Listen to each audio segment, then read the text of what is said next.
செம்பூவே பூவே உன் மேகம் நான் வந்தால் ஒரு வழியுண்டோ சாய்ந்தாடும் சங்கில் துளி பட்டாலும் முத்தாகிடும் முத்துண்டே படை கொண்டு நடக்கும் மன்மத சிலையோ மன்னவன் விரல்கள் பல்லவன் மொழியோ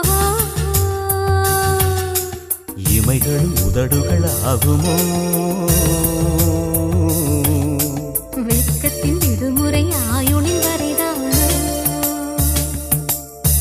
செம்பூவே பூவே